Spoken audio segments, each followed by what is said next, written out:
We now start module 3 of chapter 7. The title of this module is Uniqueness Theorem and its applications. In this module, we discuss how does the behavior of an analytic function at a sequence of points influence its behavior elsewhere. We prove that if f is analytic in mod z minus z0 less than r, and if Zn is a sequence of points converging to z0, and if f of Zn equal to 0, then fz equal to 0 throughout the region mod z minus z0 less than r. However, the result is not true for the function of a real variable. We provide an example in support of this. We then prove the generalization of this result, which is known as uniqueness theorem. This theorem has an great importance in the theory of function of a complex variable. We also prove identity theorem. We know cos square x plus sin square x equal to 1, cos square x minus sin square x equal to cos 2x, and so on, and these results are true for real variable x. However, using uniqueness theorem, we show that these results are also true for the complex variable z. After that, we will prove maximum modulus theorem, minimum modulus theorem. At last, we will provide some example relating to this module. We now go to our presentation.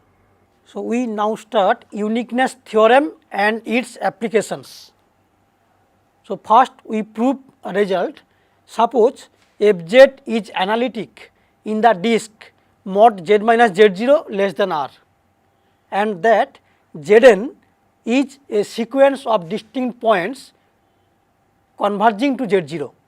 If f of Zn equal to 0 for all n belongs to capital N, which is the set of all natural number, then fz is identically 0 everywhere in mod z minus z0 less than r.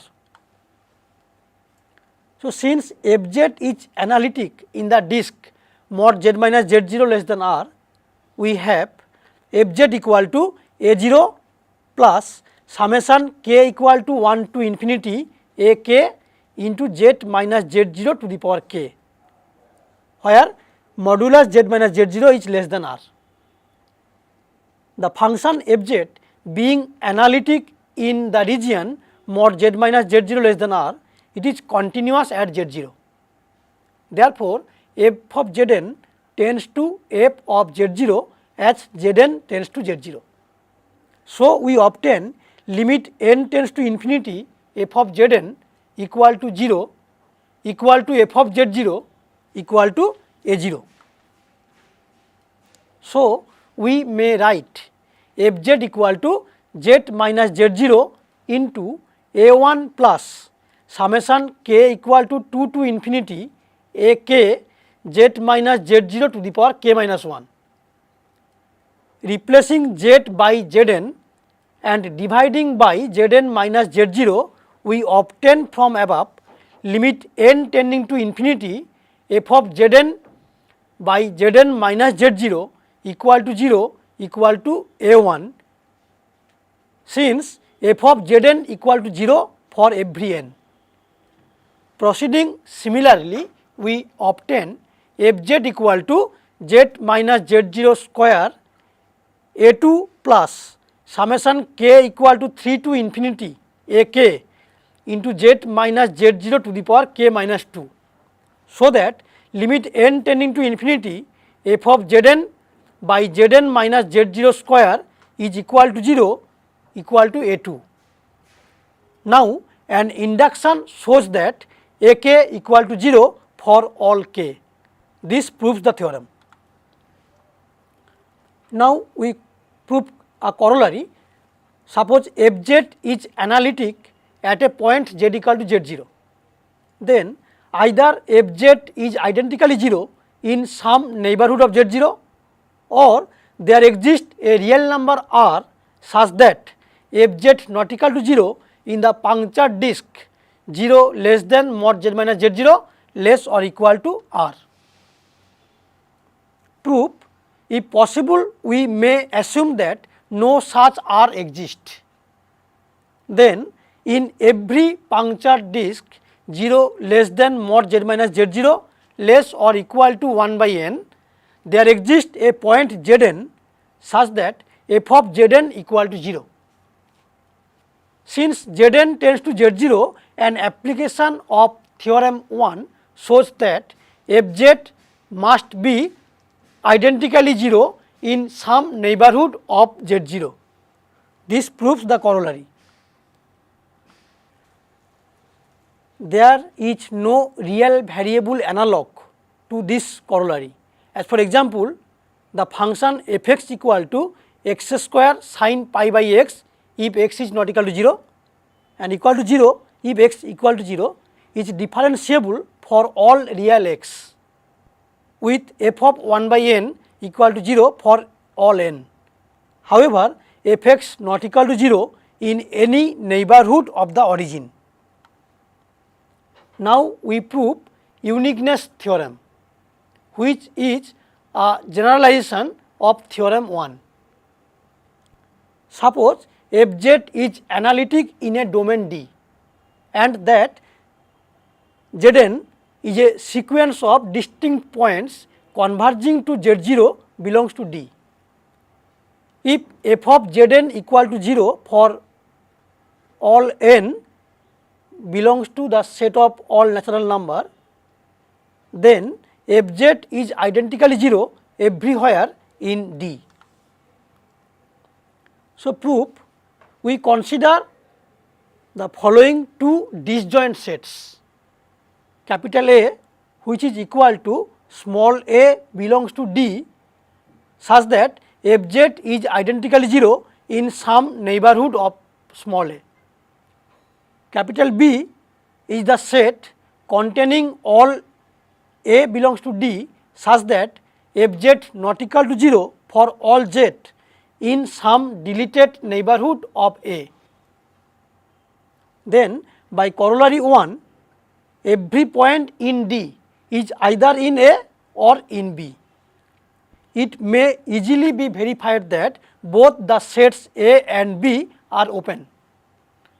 Since the domain D, which is equal to A union B, is connected, either A or B must be the empty set.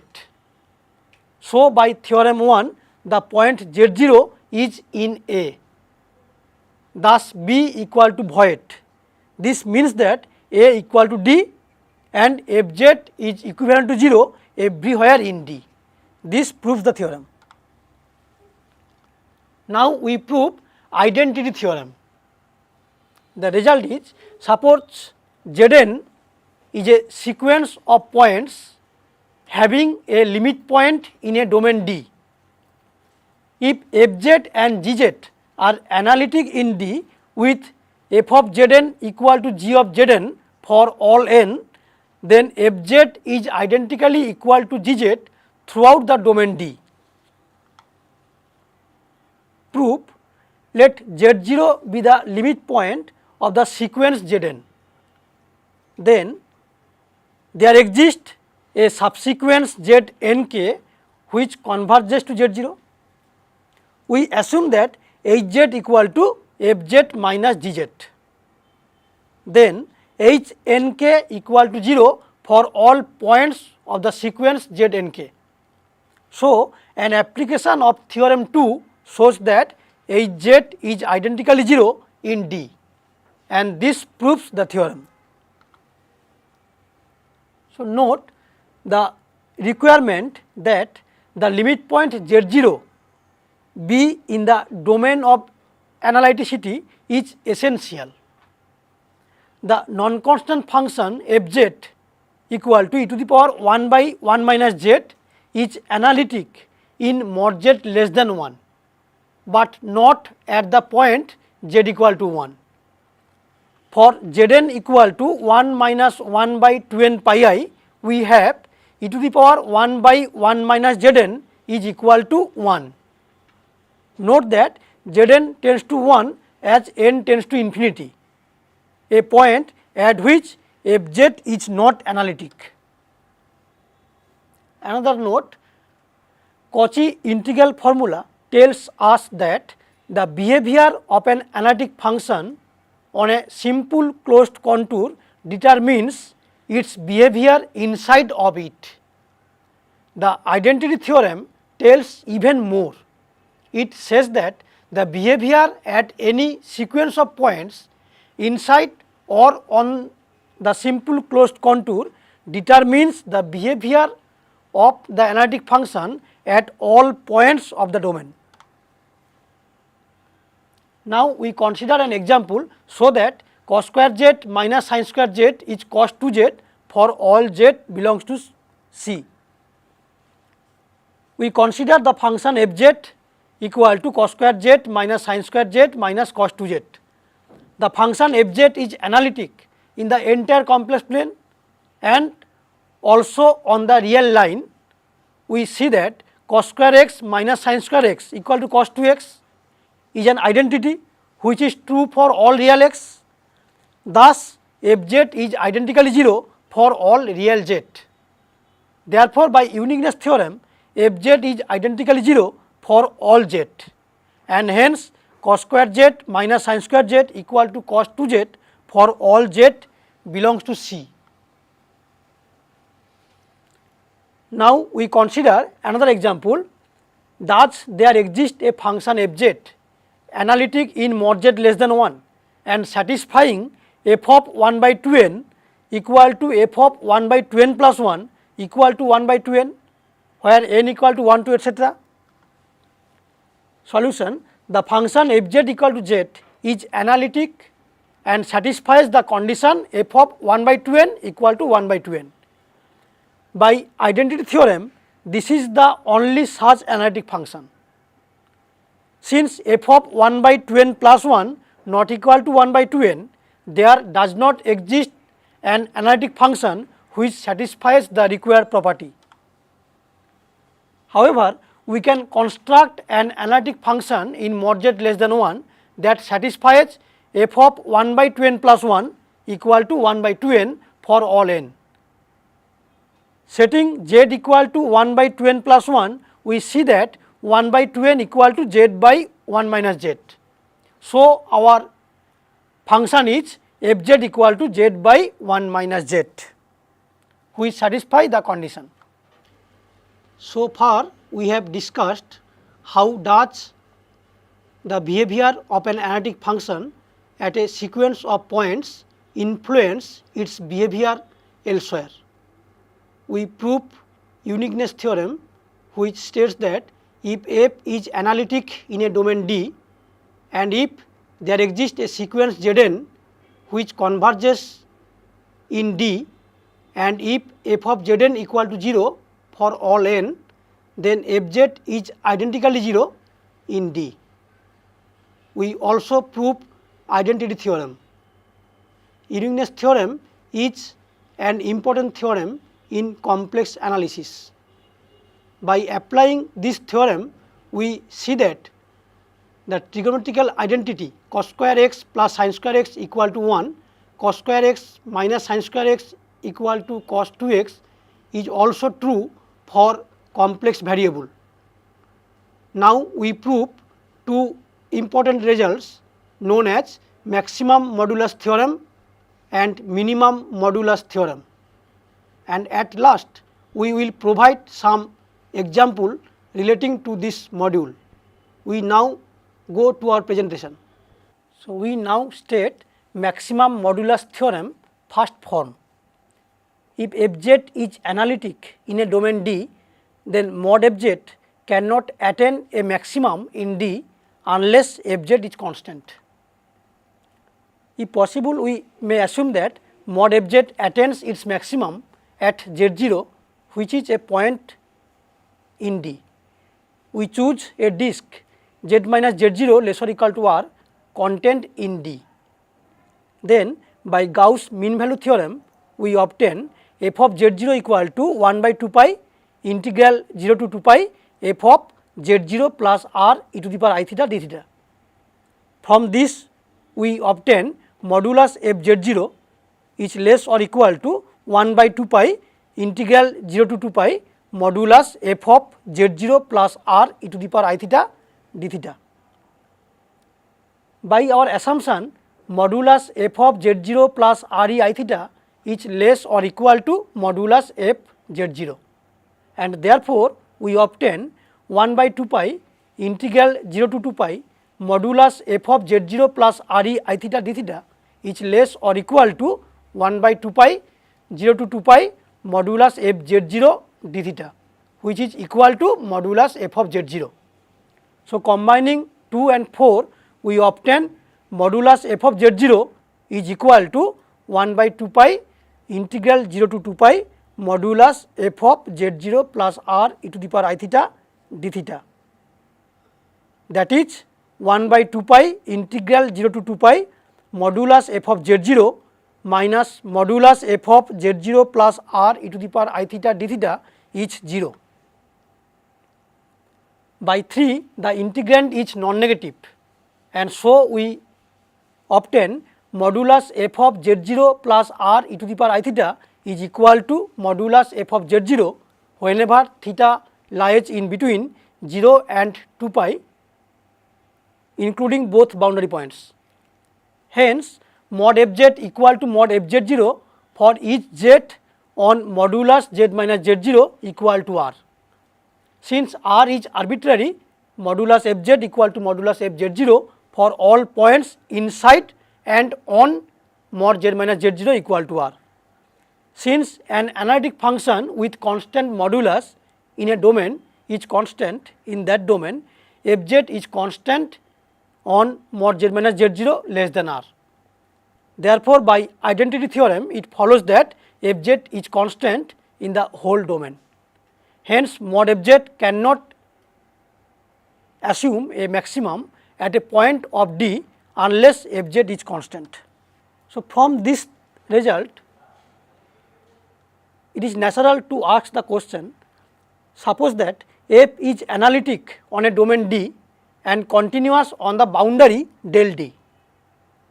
So, by theorem 4, mod fz cannot attain its maximum in D unless fz is constant. So, the question arises, does mod fz attains its maximum on del D, that is on boundary?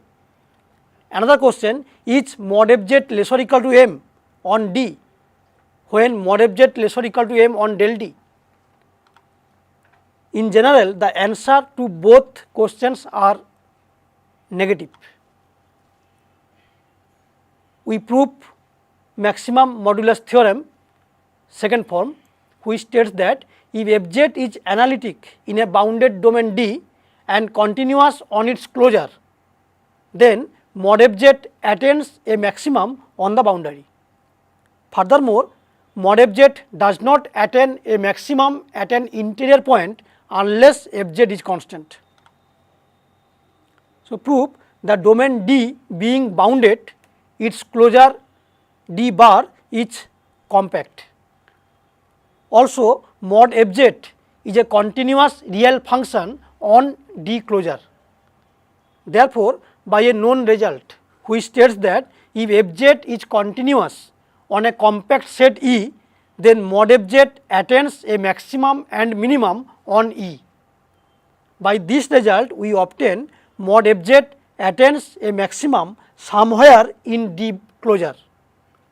Since maximum value cannot occur at an interior point, by maximum modulus theorem, first form, the maximum value must occur on the boundary. This proves the theorem. Now note, the following example shows that boundedness of the domain D in theorem 5 is essential. We consider fz equal to e to the power z and the domain D as all z belongs to C such that real z is positive. Then del D is the imaginary axis and modulus f of iy equal to 1. However, mod fz is equal to e to the power x, which tends to infinity as z tending to infinity along the positive real axis. We consider another example. Suppose fz equal to e to the power I z square, that is equal to e to the power minus 2xy into e to the power I into x square minus y square, and we take domain D as all points z belongs to C for which real z is positive, imaginary z is negative. Then for points on the boundary del D, either x equal to 0 or y equal to 0, and so mod fz equal to 1. However, for y equal to minus x, where x is positive, we see that mod fz equal to e to the power 2x square, which tends to infinity as x tends to infinity. Now we consider an example. Find the maximum modulus of the function fz equal to z minus 3i on a circle having center at origin and radius 2. We have mod fz square, which is equal to mod z minus 3i square, and by putting z equal to x plus iy, we obtain this equal to mod z square minus 6 into imaginary z plus 9. By the second form of maximum modulus theorem, maximum of mod fz on mod z less or equal to 2 occurs on the boundary mod z equal to 2. Therefore, on mod z equal to 2, we obtain mod fz equal to root over 13 minus 6 imaginary z. The last expression attains its maximum when imaginary z attains its minimum on mod z equal to 2, that is at the point z equal to minus 2i.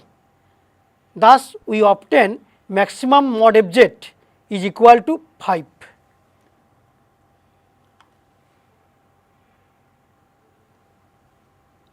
Now we prove minimum modulus theorem. The theorem is, suppose fz is analytic in a domain D and that fz not equal to 0 in D, then mod fz cannot attain a minimum in D unless fz is constant. If fz is also continuous on D closure, then mod fz attains a minimum on the boundary. So proof is simple. If fz not equal to 0 in D, then 1 by fz is analytic in D. So applying maximum modulus theorem to 1 by fz, we obtain the conclusion of minimum modulus theorem. We consider example, locate and name all the singularities of sec 1 by z in the finite complex plane and determine whether they are isolated or not. So solution, here fz equal to sec 1 by z equal to 1 by cos 1 by z. So obviously the singularities of fz occur at the points where cos 1 by z equal to 0. Now cos 1 by z equal to 0, that means 1 by z equal to 2n plus 1 pi by 2, that is z equal to 2 by 2n plus 1 into pi, where n equal to 0 plus minus 1 plus minus 2 etc. We note that fz is undefined at z equal to 0. Therefore, z equal to 0 is also a singularity of fz. Since limit z tending to 2 by 2n plus 1 pi z minus 2 by 2n plus 1 pi into fz is equal to 4 into minus 1 to the power n by 2n plus 1 square into pi square, which is not 0. Fz has simple poles at z equal to 2 by 2n plus 1 pi, where n is 0, plus minus 1, plus minus 2 and so on. We note that these poles are located on the real axis, and it is possible to surround all these poles by circles of sufficiently small radii which contains no other singularity of Fz. Therefore, these singularities are isolated. Since z equal to 0 is the limit point of such poles, z equal to 0 is also a non-isolated essential singularity of Fz. Another example, find the maximum and minimum values of the function Fz equal to e to the power z by z on D closure equal to 1 less or equal to z less or equal to 2. So, solution, we put z equal to r e to the power I theta. Therefore, on mod z equal to r, we have mod Fz equal to e to the power r cos theta by r. The maximum value of mod Fz occurs when cos theta equal to 1 and minimum value occurs when cos theta equal to minus 1. Therefore, maximum of mod Fz on mod z equal to r equal to e to the power r by r, and minimum of mod Fz whenever mod z equal to r is equal to e to the power minus r by r.